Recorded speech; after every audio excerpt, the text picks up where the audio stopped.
Nous avons ici une transformation complexe telle qu'à tout complexe Z, on associe le complexe Z' tel que Z' est égal à exponentielle iθ multiplié par exponentielle i pi sur 4 multiplié par moins i multiplié par Z. Alors Z, c'est la fixe du point M, et Z', c'est la fixe du point M'.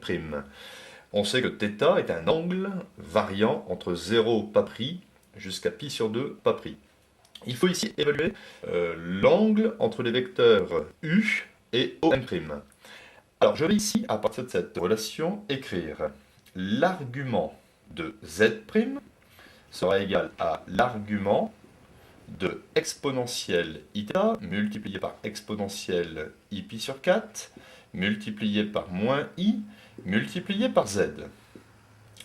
Donc, argument de Z', alors si je connais bien mes formules, c'est l'argument de exponentielle, donc je pourrais mettre ici modulo de pi, donc argument de exponentielle iθ, plus argument de exponentielle i pi sur 4, plus l'argument du nombre complexe moins i, plus l'argument du nombre complexe z. Alors d'après le cours, l'argument de Z' correspond en fait à l'argument de Z de M' moins ZO, le complexe origine, ici qui vaut 0.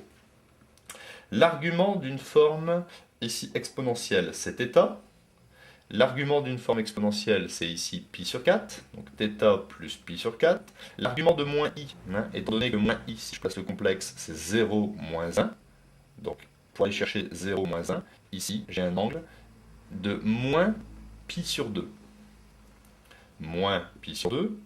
Et je peux écrire l'argument de z comme l'argument de l'affixe de m moins zo. Vous allez me dire, mais pourquoi j'écris O alors qu'ici il n'y a pas z de l'origine? Justement, c'est pour se rapprocher d'une formule du cours. L'argument de zm' moins zo correspond exactement à ce qu'on cherche, c'est-à-dire l'angle entre u et om'. Voilà, c'est pas très dur. Est égal à θ.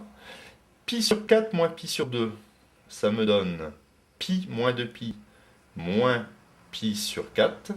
Et l'argument de zm moins zo, c'est l'angle entre U et OM, et le vecteur OM. Donc voilà, à partir de cette relation, j'ai pu trouver ici une relation qui relie ces deux angles.